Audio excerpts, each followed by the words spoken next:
आज हमें relationship between पढ़ना है angular momentum capital L, moment of inertia capital I, angular velocity omega, इसके बीच में रिलेशनशिप अपने को क्या करना है, पढ़ना है।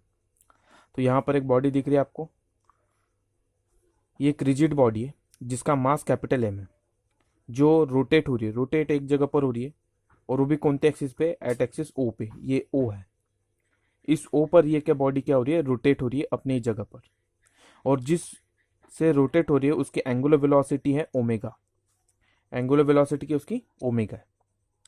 तो भी हम लोग मान के चलते हैं, late m1 m2 mn, m1 m2 और mn ये पार्टिकल्स है बॉडी के जिनका मास है m1 m2 और mn, n मतलब number of particles, r1 r2 rn be the, ये r1 r2 और rn जो है ये डिस्टेंस है उन पार्टिकल का एक्सिस ऑफ रोटेशन से। p1 p2 dot dot pn ये लीनियर मोमेंटम है, बॉडी जो है वो एंगुलर वेलोसिटी से क्या हो रही है, गोल घूम रही है, और ये जो पार्टिकल्स है इनका लीनियर मोमेंटम को हम लोग p से डिनोट कर रहे हैं, p1 p2 और pn, ये उनका लीनियर मोमेंटम। तो अभी हमको क्या फाइंड करना है, इस बॉडी का एंगुलर मोमेंटम क्या होगा। इस बॉडी का मास कैपिटल m है, तो इस बॉडी का एंगुलर मोमेंटम क्या होगा, ये हमें क्या करना है, फाइंड करना है। तो अपने पास फॉर्मूला है एंगुलर मोमेंटम का, एंगुलर मोमेंटम मतलब L is equals to R, R मतलब रेडियस, इंटू पी, पी मतलब क्या होता है, लीनियर मोमेंटम, और लीनियर मोमेंटम का फॉर्मूला क्या है अपने पास, मास इंटू वेलोसिटी। तो हम लोग क्या करेंगे, लीनियर मोमेंटम का जो फॉर्मूला है उसको इसमें पुट कर देंगे, तो हमको क्या मिल जाएगा, आर एम वी मिल जाएगा, एंगुलर मोमेंटम मिल गया। फिर हमको पता है वी का वैल्यू क्या होता है, आर ओमेगा, तो हम लोग क्या करेंगे, वी के जगह पर क्या रख देंगे, आर ओमेगा पुट कर देंगे। यहाँ पर आर ओमेगा पुट कर दिया, ये आर इंटू होके क्या बन जाएगा, आर स्क्वायर बन जाएगा, और एम ओमेगा जैसे का वैसा। ये हमको क्या मिल गया, पूरे बॉडी का एंगुलर मोमेंटम मिल गया। अभी फर्स्ट पार्टिकल के लिए एंगुलर मोमेंटम क्या होगा वो देखते हैं, सेकंड पार्टिकल के लिए एंगुलर मोमेंटम क्या होगा वो देखते हैं, और ऐसे ही एन पार्टिकल के लिए एंगुलर मोमेंटम क्या होगा वो फाइंड करना है। फर्स्ट पार्टिकल के लिए एंगुलर मोमेंटम क्या होगा, L1 कर देंगे, यहाँ पर R1 कर देंगे, यहाँ पर M1 कर देंगे, ये फर्स्ट पार्टिकल के लिए हो जाएगा। उसी तरह से सेकेंड पार्टिकल के लिए, और उसी तरह से एन पार्टिकल के लिए भी होगा। फिर हम क्या करेंगे, टोटल एंगुलर मोमेंटम निकालना है, तो इन सभी का प्लस कर देंगे, टोटल एंगुलर मोमेंटम क्या हो जाता है, L1 plus L2 plus Ln, इन सभी का क्या हो जाता है, प्लस कर लेंगे। L1 की वैल्यू पुट कर दिए, L2 की वैल्यू भी पुट कर दिए, और Ln की वैल्यू भी हम लोगों ने क्या कर दी, पुट कर दी। यहाँ पर ओमेगा क्या है, कॉमन है, तो हम लोगों ने ओमेगा को क्या कर दिया, ब्रैकेट से बाहर निकाल दिए, और ब्रैकेट में पूरे टर्म को डाल दिए। इन सभी को हम लोग क्या कर सकते हैं, मैथमेटिकल टर्म में समीशन में लिख सकते हैं, summation I is equal to 1 to n M I R I square, ये m1 r1 m2 r2 mn rn, ये पूरा का पूरा इसी के अंदर आ जाएगा। और इसका मतलब क्या होता है, मोमेंट ऑफ इनर्शिया आई होता है, कैपिटल आई। तो एंगुलर मोमेंटम को क्या मिल गया, is equal to omega I, L is equal to I omega, ये हमारा एक्सप्रेशन रहा। Angular momentum, moment of inertia और एंगुलर वेलोसिटी, इन तीनों के बीच का रिलेशनशिप, रिलेशनशिप बिटवीन देखना है किसके बीच में, टॉर्क, मोमेंट ऑफ इनर्शिया और एंगुलर एक्सेलरेशन। इससे पहले हम लोगों ने एंगुलर वेलोसिटी देखा था, आज हमें एंगुलर एक्सेलरेशन के बारे में देखना है। टॉर्क, मोमेंट ऑफ इनर्शिया और एंगुलर एक्सेलरेशन में क्या डिफरेंस है, एस सेम बिल्कुल पहले के समान। एक रिजिड बॉडी है जिसका मास कैपिटल एम है, वो एक्सिस ओ से क्या कर रही है, रोटेट हो रही है ये बॉडी, और इस बॉडी का एंगुलर एक्सेलरेशन क्या है, अल्फा, एंगुलर एक्सेलरेशन क्या है, अल्फा। इस बॉडी के अंदर जो पार्टिकल है उसका मास m1 m2 mn ले लिया आपने, पार्टिकल के अंदर के बॉडी के अंदर के जो भी पार्टिकल उनका मास है, r1 r2 dot dot rn, ये क्या है, उनका डिस्टेंस है पार्टिकल का o से, यहाँ से r1 r2 rn।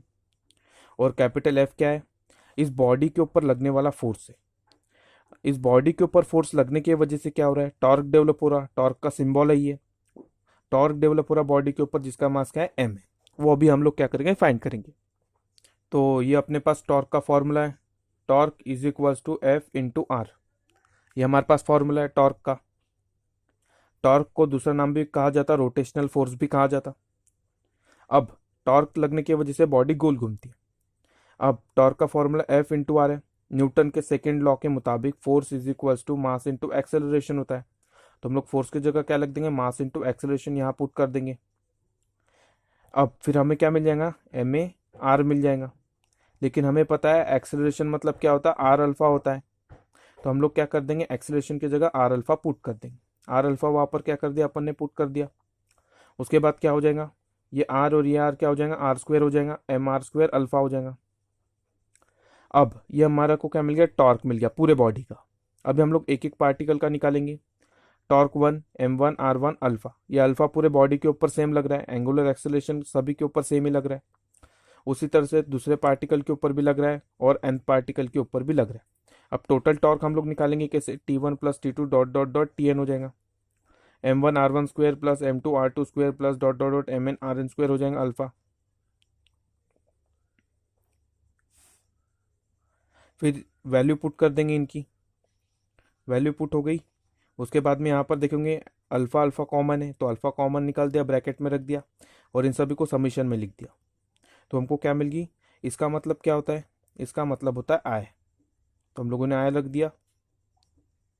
हमको क्या मिल गया, torque is equal to I alpha. ये एक्सप्रेशन है torque is equal to I alpha का। नेक्स्ट एक्सप्रेशन देखेंगे, rolling motion, velocity and acceleration. इस रोलिंग मोशन का हम लोग वेलोसिटी भी फाइंड करेंगे और एक्सेलरेशन भी फाइंड करेंगे। अब रोलिंग मोशन किस तरह से, मान लीजिए एक पहिया है या फिर एक सर्कल है जो एक हाइट पर है, वो क्या हो रहा है, उस हाइट से नीचे आ रहा है, रोल कर रहा है। रोल करते करते वो कहाँ आ रहा है, नीचे आ रहा है। ये ग्राउंड है उसका और यहाँ पर वो है, तो एंगल बन रहा है थीटा। यहाँ से लेके यहाँ तक की उसकी क्या है, हाइट है। यहाँ से लेके यहाँ तक के वो रोल करते हुए नीचे जा रहा है, तो उसका डिस्प्लेसमेंट डिस्टेंस है ये एस। अगर ये एस है तो ये जो हाइट है ये क्या हो जाता है, एस साइन थीटा हो जाता है। हाइट किसके बराबर हो जाती है, एस साइन थीटा के बराबर हो जाती है। अभी हम लोग कंसिडर कर लेते, सेम है, एक बॉडी है जिसका मास एम है, उस बॉडी का रेडियस क्या है, आर है। ये जो यहाँ पर डिस्टेंस है ना, ये यहाँ पर छोटा लिखा नहीं है, लेकिन ये जो है ये क्या है, आर है। आर डिस्टेंस है, सर्कुलर बॉडी है तो उसका रेडियस भी होगा। और वो बॉडी एक हाइट पर है, इंक्लाइन एंड एंगल थीटा पे वो बॉडी है, ये थीटा है और यहाँ पर ये बॉडी अवेलेबल है। शुरुआत में बॉडी क्या है, एक जगह पर रुकी है, रेस्ट पर है। फिर उसके बाद वो क्या होती है, रोल करते हुए कहाँ आती है, नीचे आती है। तो जब बॉडी रोल करते हुए नीचे आएंगी तो उसकी पोटेंशियल एनर्जी जो है काइनेटिक एनर्जी में कन्वर्ट हो जाएंगी होंगी। उस समय में जब वो रोल कर रही होंगी बॉडी, तो वहां पर दो तरह की काइनेटिक एनर्जी होंगी। पहली काइनेटिक एनर्जी वहां पर ट्रांसलेशनल काइनेटिक एनर्जी होगी, वो काइनेटिक एनर्जी जो उसको आगे लेके जा रही है। और दूसरी काइनेटिक एनर्जी होंगी rotating kinetic energy. Kinetic energy होंगी रोटेटिंग काइनेटिक एनर्जी जो बॉडी के ऊपर लग रही होंगी।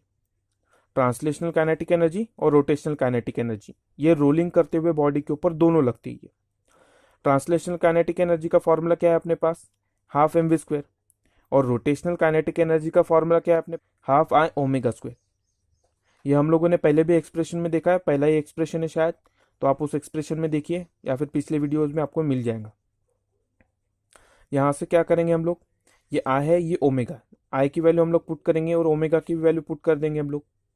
आई की वैल्यू हम लोगों ने क्या रख दिया, एम के स्क्वायर। इसको रेडियस ऑफ गायरेशन बोलती है, सामने के टॉपिक में पढ़ेंगे हम रेडियस ऑफ गायरेशन क्या होता है, एम के स्क्वायर होता है। इसका वैल्यू आई का वैल्यू, ये आर के जगह हम लोगों ने क्या किया, यहाँ पर सिर्फ के लिखा है, के भी एक डिस्टेंस को ही बताता है।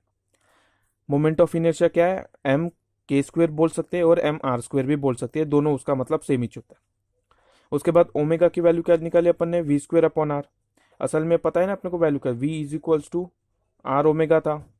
ओमेगा की वैल्यू हमको निकालना है तो आर इसके नीचे चला जाएगा, V upon R is equals to omega. तो हमको वी अपॉन आर मिल गया, तो उसका स्क्वायर कर दिया क्योंकि इस ओमेगा स्क्वायर का यहाँ पर क्या था, स्क्वायर था। स्क्वेयरिंग हो गया। अब स्क्वेयरिंग हो जाने के बाद ये हमको वैल्यू मिल गया। यहाँ देखिए मैंने बताया कि किस तरह से फाइंड किया अपन ने। उसके बाद हम लोग क्या करेंगे, यहाँ पर हाफ दिख रहा है और एम वी स्क्वायर दिख रहा है आपको, उसको वो कॉमन है तो उसको क्या करेंगे, बाहर निकाल लेंगे। बाहर निकाले तो ब्रैकेट में क्या बच जाएगा, 1 प्लस के स्क्वायर अपॉन आर स्क्वायर। ये टोटल एनर्जी हमको मिल गई। हमें क्या फाइंड करना है, अभी टोटल एनर्जी तो निकाल लिया, अभी हमको वेलोसिटी फाइंड करना है रोलिंग बॉडी की। वेलोसिटी में क्या होता है, बॉडी की जो पोटेंशियल एनर्जी होती है वो काय में कन्वर्ट हो जाती है, काइनेटिक एनर्जी में कन्वर्ट हो जाती है। बॉडी एक हाइट पर थी, उस हाइट पे उसकी पोटेंशियल एनर्जी थी, और जब बॉडी रोल करते हुए नीचे आएंगी तो उसकी पोटेंशियल एनर्जी काय में कन्वर्ट हो जाएंगी, काइनेटिक एनर्जी में कन्वर्ट हो जाएंगी। और काइनेटिक एनर्जी आने की वजह से उस बॉडी की क्या आ जाएंगी, वेलोसिटी आ जाएंगी। तो यही हमको क्या करना है, फाइंड करना है। तो हम लोगों ने क्या किया, potential energy is equal to kinetic energy कर दिया। पोटेंशियल एनर्जी का फॉर्मूला क्या है, mgh, और काइनेटिक एनर्जी का फॉर्मूला क्या है, 1/2 mv², जो हम लोगों ने इससे पहले निकाला था, वही टोटल एनर्जी वाला इक्वेशन, 1/2 mv², 1 + k² r²। ये हमारी टोटल काइनेटिक एनर्जी है। यहाँ से m और यहाँ से m क्या हो गया, कैंसिल, क्या बच गया, gh बच गया, 1/2 v², ये जैसे का वैसा लिखा हुआ है। ये 2 को इज इक्वल टू की उधर भेज दिया गया, तो यहाँ पर क्या बचा, 2gh is equal to v², 1 + k² r²। और ये बाकी पूरे टर्म को इसके नीचे भेज दिया गया, तो v² की वैल्यू मिल गई हमको। और स्क्वायर हटाना है तो हम लोगों ने क्या कर दिया, स्क्वायर रूट कर दिया। स्क्वायर रूट कर दिया तो हमको ये इक्वेशन मिल गया। ये वेलोसिटी का इक्वेशन है, वो भी रोलिंग बॉडी का। अभी हमें एक्सेलरेशन फाइंड करना है रोलिंग बॉडी का। अब एक्सेलरेशन फाइंड करना है तो देखिए, हम एक्सेलरेशन फाइंड करने से पहले क्या फाइंड करना पड़ता है, सबसे पहले हम लोगों ने जो वेलोसिटी देखे वही इक्वेशन की हमें जरूरत पड़ेगी। तो वो इक्वेशन याद रखिए। बॉडी का ये क्या है, डिस्टेंस है, और यहाँ से लेके यहाँ तक के क्या है, उसकी हाइट है, साइन थीटा।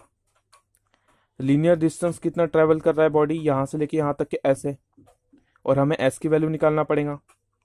तो हमारे पास हाइट वाला वैल्यू है H is equal to S sine theta. इस साइन थीटा को इसके नीचे लेके चल जाएंगे तो हमको एस की वैल्यू मिल जाएंगी, S is equal to H upon sine theta. इतना डिस्टेंस बॉडी क्या कर रही है, यहाँ से यहाँ तक की क्या कर रही है, ट्रैवल कर रही है। शुरुआत में बॉडी क्या होंगी, रेस्ट पर होंगी, तो उसकी वेलोसिटी क्या होंगी, 0। और जैसे ही वो स्पीड पे आएंगी तब उसकी वेलोसिटी भी होंगी। तो उसके लिए इक्वेशन ऑफ मोशन है हमारे पास, लीनियर इक्वेशन ऑफ मोशन क्या है, एक्सेलरेशन होगा v² is equal to u² + 2s। हमारे पास ये 3 इक्वेशन होते हैं, s is equal to ut + ½ at² वाला, v is equal to u + at वाला भी है, और v² is equal to u² + 2as। ये हमारे पास 3 काइनेटिक इक्वेशन होते हैं जो हमारे लिए इंपॉर्टेंट है। तो हम लोग थर्ड वाले का इस्तेमाल करेंगे क्योंकि हमें एक्सेलरेशन फाइंड करना है। v² is equal to u² + 2s, ये थर्ड इक्वेशन है मोशन का। अभी ये जो 2s है इज इक्वल टू किधर है, तो हम लोग उसको इज इक्वल टू की उधर लेके जाए, या फिर हम लोग क्या कर सकते हैं, ये जो u आपको यहाँ दिख रहा है इसको उधर लेके चल जाए, इज इक्वल टू की उधर। हम लोगों ने क्या किया, u को उधर लेके गए, u को उधर ले गए तो क्या बन गया, v² - u² बन गया। और s की वैल्यू हम लोग वहां पर पुट कर देंगे, s sine theta value put कर दिया, ये वाली वैल्यू हम लोग यहाँ पुट कर दिए। उसके बाद 2gh हमारी कहाँ से वैल्यू हो गई, वेलोसिटी का हम लोगों ने इक्वेशन देखा था, वो वैल्यू हमको पता है, 2gh अपॉन 1 + k² r²। भी हम लोगों ने वैल्यू निकाले थे वेलोसिटी का, वो वैल्यू यहाँ पुट कर दिया। और u मतलब क्या होता है, initial velocity. Initial velocity body जब रेस्ट पर होती है तो वो क्या होता है, 0 होता है, तो ये 0 हो गया। ये 2 और ये 2 कैंसिल हो गया, ये h और ये h क्या हो गया, कैंसिल हो गया, क्या बच गया, g साइन थीटा बचा। Sine theta is equal to किधर आ गया, तो g साइन थीटा हो गया, और एक्सेलरेशन की वैल्यू हमें मिली।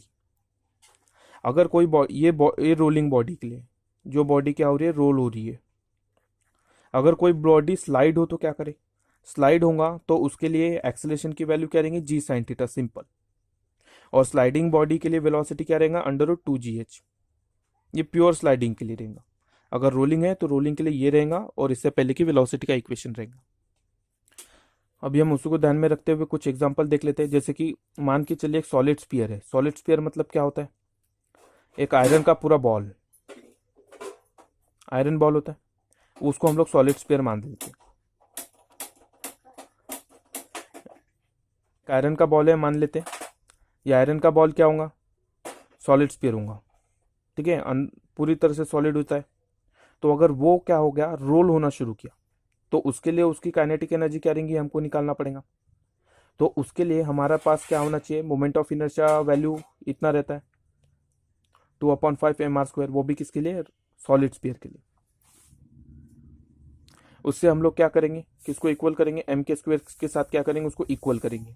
क्यों इक्वल करेंगे, क्योंकि मोमेंट ऑफ इनर्शिया की 2 वैल्यू होती है। एक होता है moment of inertia is equal to mr² भी होता है, और moment of inertia is equal to mk² भी होता है। हमारे पास ये उसकी वैल्यू रखी हुई है स्पीयर की, हम लोग क्या करेंगे, उसको इसके साथ इक्वल करेंगे, 2/5 mr² के साथ हम लोग उसको इक्वल करेंगे।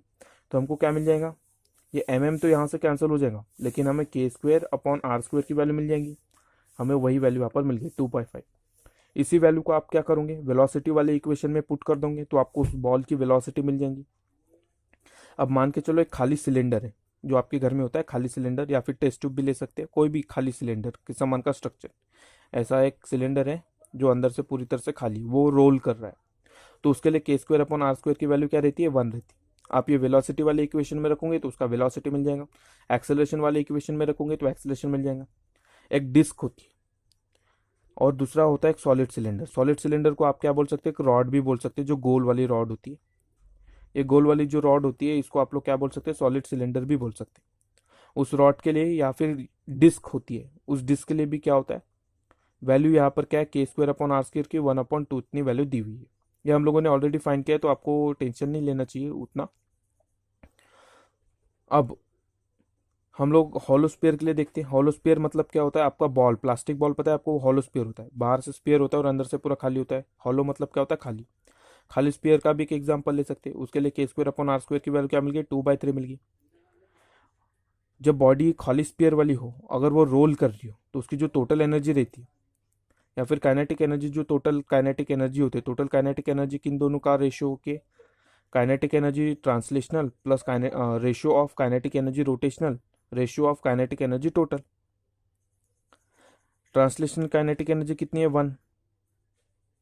काइनेटिक एनर्जी ऑफ रोटेशनल के स्क्वायर अपॉन आर स्क्वायर, और काइनेटिक एनर्जी ऑफ टोटल क्या है, 1 प्लस के स्क्वायर अपॉन आर स्क्वायर है। ये हमारे पास ये जनरल है, ये जनरल इक्वेशन आपको फाइंड करना है। अगर आपको अभी जिसका भी फाइंड करना हो, जैसे कि अभी हम लोग क्या कर लेते, यहाँ पर एक एग्जांपल देख लेते, 2/3 किसका है, ये हॉलो स्फीयर का हम लोग क्या कर लेते, फाइंड कर लेते काइनेटिक एनर्जी वगैरह। तो हम लोग क्या करेंगे, के स्क्वायर अपॉन आर स्क्वायर की वैल्यू रख देंगे यहाँ पर 2/3 और उसको क्या करेंगे, सॉल्व करेंगे। सॉल्व करेंगे तो हमारा क्या मिलेगा आंसर, 2, 3, 5, ये आंसर मिलेगा हमें। ये 5 क्या है, टोटल काइनेटिक एनर्जी, ये 3 क्या है, ट्रांसलेशन एनर्जी, ये 2 क्या है, रोटेशनल काइनेटिक एनर्जी। इसका मतलब क्या हो गया, 100% जो है ये हमारे लिए 5 है। टोटल काइनेटिक एनर्जी हमारा 100% है। ये जो 3 दिख रहा है आपको, ये 60% हमारे लिए क्या है, काइनेटिक एनर्जी ट्रांसलेशन वाली। और ये जो 40% दिख रहा है आपको, ये क्या है, हमारी रोटेशनल काइनेटिक एनर्जी। मतलब ये परसेंटेज क्यों, हमने इसी नंबर को परसेंटेज में कन्वर्ट किया। ये जो 5 है ये हमारे लिए 100 मान लेते, तो ये 60 और ये 40 ऐसा बोल सकते हैं। अभी हम लोग सबसे इंपॉर्टेंट पॉइंट के ऊपर आते हैं, परपेंडिकुलर एक्सिस थ्योरम, ये सबसे इंपॉर्टेंट है। और इसके बाद हम लोग नेक्स्ट पढ़ेंगे parallel axis theorem. Perpendicular axis theorem देखिए क्या होता है इस थ्योरम। इस थ्योरम बिल्कुल बॉडी, इससे पहले जो भी हम लोग एक्सप्रेशन पढ़े उसी से मिले, लेकिन हमें कुछ चीज़ें प्रूव करना है। यहाँ पर क्या है, एक पतली बॉडी है, ये थीन लैमिन है, मतलब एक पतली बॉडी होती है। ये थीन लैमिन है जिसके 2 एक्सिस है, एक्स और वाई। यहाँ पर आप लोग देख रहे होंगे लैमिना की 2 एक्सिस है। बाकी ये जो है हम लोगों ने एक्स्ट्रा बनाया है, ओ एक्स है और ओ वाई है। ये दोनों के दोनों क्या है, एक दूसरे के साथ परपेंडिकुलर है, कौन से पॉइंट पे, ओ पॉइंट पे, लैमिना पे। और ओ जेड जो है ये इन दोनों एक्सिस पे परपेंडिकुलर है। तो हम लोगों ने क्या किया, एक्स कोई भी एक एक्सिस पे ले लीजिए, उसका मोमेंट ऑफ इनर्शिया लेने के लिए आई टू द बेस एक्स क्या होगा, मोमेंट ऑफ इनर्शिया कौन थे, एक्स एक्सिस पे। I to the base Y, ये वाई है यहाँ पर, ये क्या होगा, moment of inertia Y axis पे। और आई जेड क्या होगा, moment of inertia Z axis पे। ओ एक्स, ओ वाई और ओ जेड पे हम लोगों ने क्या किया, तीनों के मोमेंट ऑफ इनर्शिया लिख ली सिंबल से उनके। हमें क्या प्रूव करना है कि आई जेड इज इक moment of inertia about Z axis is equal to sum of moment of inertia about X axis and moment of inertia about Y axis. हमको क्या करना है, प्रूफ करना है। तो उसके लिए हम लोग क्या करते हैं, वो जो बॉडी था उसमें हम लोगों ने क्या किया था, इस तरह से ड्रॉ की थी, और यहाँ पर एक पॉइंट पी था। तो वही क्या हम लोगों ने मान लिया, एक पॉइंट पी कंसिडर कर लेते, जिसका मास क्या होना चाहिए, डीएम, छोटा सा मास होना चाहिए उसका, लैमिना में। हम लोगों ने क्या किए, ओ एम क्या किया, परपेंडिकुलर किया ऑन ओ एक्सिस पे। ये ओ था और ये हमारा एक्स था, तो हम लोगों ने यहाँ पर क्या किया, एक परपेंडिकुलर ड्रॉ की। और पी एन हम लोग परपेंडिकुलर क्या करेंगे, ओ वाई, ये ओ वाई। यहाँ पर हम लोग क्या करेंगे, यहाँ पर हम लोगों ने पी एम परपेंडिकुलर डाउनलोड किया और यहाँ पर हम लोगों ने पी एन परपेंडिकुलर डाउनलोड किया, ड्रॉ किया, सॉरी डाउनलोड, ड्रॉ किया। यहाँ पर हम लोगों ने इसको ड्रॉ किया और हम लोगों ने क्या किया, ओपी को क्या किया, यहाँ पर ज्वाइन कर दिया। अब हमारे पास क्या वैल्यू है, ओ एम है, ओ एम क्या है, एक्स है। यहाँ पर देखोगे आप लोग, ओ एम ये क्या है, हमारी एक्स एक्सिस है। उसका पी एम क्या है, पी एम देखते हैं हम लोग, यहाँ से लेके पी एम, ये क्या हो जाएंगे वाई एक्सिस। अगर ये एक्स एक्सिस है तो ये भी एक्स एक्सिस हो जाएंगी, अगर ये वाई एक्सिस है तो ये भी क्या हो जाएगा वाई एक्सिस हो जाएंगे। और ओपी क्या हमारे लिए रेडियस है, रिजल्टेंट आर, तो हम लोगों ने उसको मान लिया। हम लोगों ने ये ले लिया। हम लोग ये भी मान के चलते हैं कि moment of inertia about X axis पे क्या होगा, M P square D M होगा। एम पी स्क्वायर मतलब क्या होता है, moment of inertia X axis पे क्या होगा, मान लीजिए यहाँ पर पार्टिकल है, तो यहाँ से लेके यहाँ तक का डिस्टेंस ये क्या होगा वाई होगा पार्टिकल का। तो मोमेंट ऑफ इनर्शिया बोलता ही क्या है, square of distance between the particle and rotational axis and multiply of mass of the particle. तो यहाँ पर क्या किया हम लोगों ने, ये जो डिस्टेंस था वो क्या था हमारा पी एम था, उसको वाई था, तो उसका क्या कर लिया हम लोगों ने स्क्वायर कर लिया और वो डी एम हो गया। उसी तरह से हम लोग क्या करेंगे, दूसरा moment of inertia Y axis पे क्या होगा, इस वाई एक्सिस पे यहाँ से लेके यहाँ तक का डिस्टेंस क्या एक्स है, एक्स है, तो मोमेंट ऑफ इनर्शिया अबाउट क्या होगा एक्स एक्सिस पे निकालेंगे हम लोग, N P square D M, किसके लिए, moment of inertia Y axis के लिए क्या होगा N P square D M. N P square की वैल्यू क्या हम लोगों ने, एन पी स्क्वायर की वैल्यू क्या निकलेंगे एक्स, एक्स स्क्वायर हो जाएगा वो डी एम हो जाएगा। और moment of inertia about OP पे, ओपी पे मोमेंट ऑफ इनर्शिया निकालेंगे, मतलब जेड एक्सिस पे मोमेंट ऑफ इनर्शिया क्या होगा ओपी स्क्वायर, मतलब हम लोग क्या होता है आर स्क्वायर डी एम। अब पाइथागोरस थ्योरम यूज करेंगे, पाइथागोरस थ्योरम का में ट्रायंगल का हम लोग फॉर्मूला यूज करते, OP M, OP square plus O M plus M P square किया। हमारे पास ओपी कितना है आर है, ओ एम क्या है एक्स, और एम पी क्या है वाई है। हम लोग इसको क्या करेंगे, इक्वेशन मिला, इसको मल्टीप्लाई कैसे करेंगे डीएम से, डीएम मतलब छोटा सा मास होता है, और इंटीग्रेशन करेंगे इस पूरे इक्वेशन को। हम लोगों ने क्या किया, डीएम से मल्टीप्लाई भी किया और इंटीग्रेशन भी कर दिया, तो हमको वैल्यू मिल गई। और इसका मतलब क्या होता है आई जेड, और इसका मतलब क्या होता है आई वाई, इसका मतलब क्या होता है आई एक्स, ये हम लोगों ने पहले देख लिया था, तो हमको इक्वेशन मिल गया। ये इसका स्टेटमेंट है। स्टेटमेंट बहुत सिंपल है इसका, कि मोमेंट ऑफ इनर्शिया वो भी एक थिन लैमिना बॉडी का एक एक्सिस पे, ठीक है, जहां पर ये जो प्लेन क्या रहेंगी परपेंडिकुलर रहेंगी। अब शांत रहने, वो पहले घूम लेता है, वो किससे इक्वल रहेंगी, moment of inertia about two mutually perpendicular axis के लिए, ठीक है। Moment of inertia about two mutually perpendicular axis, ये दोनों के दोनों म्यूचुअली परपेंडिकुलर एक्सिस पे of a plane of a lamina, वो क्या कर रही है इंटरसेक्ट कर रही है एक पॉइंट पे, जहां पर परपेंडिकुलर एक्सिस है ये लैमिना पे, ये जो आई जेड दिख रहा है ये, मतलब आप ये सीधा सीधा बोल सकते हो moment of inertia of a perpendicular axis is the sum of moment of inertia of two mutually perpendicular axis. देखिए, moment of inertia of a thin lamina about an axis passing through it and perpendicular to the plane is equal to the sum of moment of inertia of two mutually perpendicular axis।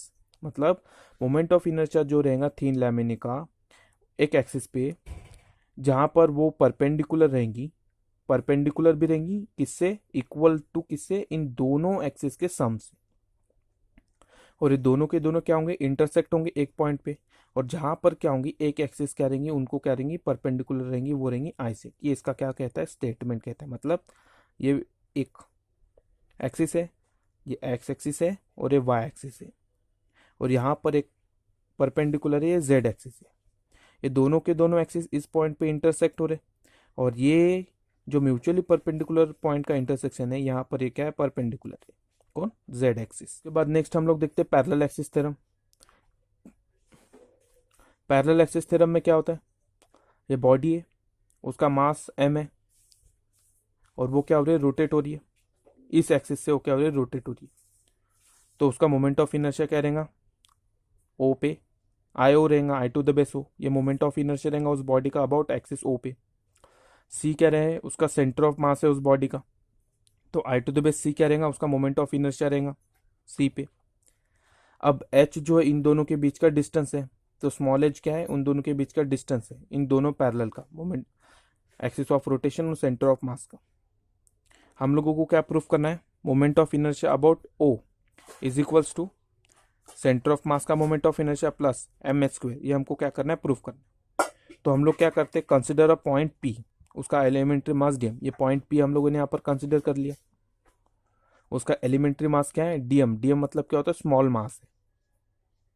और यहाँ से लेके यहाँ तक का क्या है, इनका डिस्टेंस है। और ये हम लोगों ने यहाँ पर परपेंडिकुलर भी ड्रॉ कर लिया। अब हम लोग ड्रॉ किए ओपी पीसी, देखा होगा आप लोगों ने, यहाँ पर पी पॉइंट से हम लोगों ने ओ पे ड्रॉ किया था, पी से हम लोगों ने सी तक के ड्रॉ किया था, और पी से हम लोगों ने एम तक के ड्रॉ किया था। इन दोनों के बीच का डिस्टेंस हम लोगों ने एच मान लिया था। तो मोमेंट ऑफ इनर्शिया एट ओ क्या था, यहाँ पर जो मोमेंट ऑफ इनर्शिया रहेगा वो क्या रहेगा, integration of OP square. OP क्या है, डिस्टेंस है, डिस्टेंस, ये डिस्टेंस है, डीएम। दूसरा आईसी क्या है, moment of inertia about centre of मास, यहाँ से लेके यहाँ तक का डिस्टेंस, पीसी का स्क्वायर, ये भी डीएम। उसके बाद में ये एक ट्रायंगल है, triangle O M P, O M P, ये ट्रायंगल है। उस पर पाइथागोरस थ्योरम लगाएंगे। पाइथागोरस थ्योरम क्या होता है, पाइथागोरस थ्योरम में OP OP square is equal to O M square plus P M square. वो जो ओ एम है, ओ एम, ये दो इससे मिलके बना है ओ सी एंड सी एम। तो हम लोगों ने क्या किया, ओ सी प्लस सी एम क्या हो जाता है, हमारा ओ एम हो जाता है। इनका स्क्वायर होल स्क्वायर कर दिए। फिर हम लोगों ने A plus B whole square का फॉर्मूला निकाले, A square plus 2ab plus B square, ये फॉर्मूला लगा दिया हम लोगों ने, फॉर्मूला लगा दिए। यहाँ पर देखिए फॉर्मूला लग चुका है, और ये पी एम स्क्वायर जैसे का वैसा। उसके बाद O C square 2 OCM plus P C square जैसे का वैसा लिखा हम लोगों ने। ये C M plus P M, देखिए यहाँ पर कहा गया सी एम दिखा प्लस पी एम, इन दोनों को मिला दिया जाए तो क्या हो जाता है, पीसी हो जाता है। तो हम लोगों ने क्या किया, वही किया, C M plus P C, C M plus M P क्या हो जाएगा, पी सी स्क्वायर हो जाएगा। तो पी सी स्क्वायर लिख दिया। ओ सी की वैल्यू हमारी थी, ओ सी हमारा डिस्टेंस था, कितना था, एच था। तो हम लोगों ने ओ सी की जगह एच लिख दिया। और सी, ओ सी का डिस्टेंस हम लोगों ने एच लिखा, सी एम जैसे का वैसा। अब हम लोगों ने क्या किया, उसको डी एम से भी मल्टीप्लाई किया और इंटीग्रेट भी किया बॉडी को। तो इंटीग्रेशन किया बॉडी को, ये जो दिख रहा है यहाँ पर, इनको क्या किया, इस इक्वेशन को हम लोगों ने क्या किया, इंटीग्रेट किया। इंटीग्रेट दिख रहा है, इंटीग्रेशन हो चुका है। अब हम लोग आगे इंटीग्रेशन करेंगे। क्या उसका इंटीग्रेशन किया, इंटीग्रेशन दिख रहा हूँ आपको, एस स्क्वायर ये कांस्टेंट था इसलिए इंटीग्रेशन से बाहर आ गया। और इंटीग्रेशन ऑफ डीएम क्या हो जाएगा, कैपिटल एम हो जाता। इंटीग्रेशन ऑफ स्मॉल डीएम क्या हो जाता, कैपिटल एम हो जाता। वहाँ पर जो सी एम था और एच था, ये दोनों के दोनों कांस्टेंट है, तो उसका इंटीग्रेशन क्या हो जाता है, जीरो हो जाता है। उसके बाद integration of P C square DM, इसका वैल्यू हम लोगों ने शुरुआत में देखा था, ये moment of inertia I C है। तो हमको इक्वेशन मिल गया S square M plus I C, इसको हम लोग अच्छे से लिखेंगे, I C plus M H square. ये मोमेंट ऑफ इनर्शिया मिल गया हमको एक्सिस ऑफ रोटेशन पे। स्टेटमेंट क्या बोलता है, स्टेटमेंट बहुत इंपॉर्टेंट रहता है ये हर थ्योरम का। मैंने इनको लास्ट में लिखा है, आप इनको स्टार्टिंग में लिखिए दोनों स्टेटमेंट्स को, ताकि अच्छे से समझा जा सके। मोमेंट ऑफ इनर्शिया देखिए बॉडी का अबाउट एक्सिस ऑफ रोटेशन पे वो किससे इक्वल है, moment of inertia about parallel axis, ये दोनों पैरेलल एक्सिस से इक्वल है, इक्वल टू पैरेलल एक्सिस। और उसके साथ साथ पैरेलल एक्सिस के साथ है जो इसके सेंटर ऑफ मास से जा रहा है, और सम किया गया, ये सम दिख रहा है आपको, एंड सम किसके साथ, ऑफ प्रोडक्ट ऑफ, किसका प्रोडक्ट, मास और square of distance between parallel axis का। ये हमारा क्या स्टेटमेंट है, मतलब स्टेटमेंट में जो है वही ये इक्वेशन है।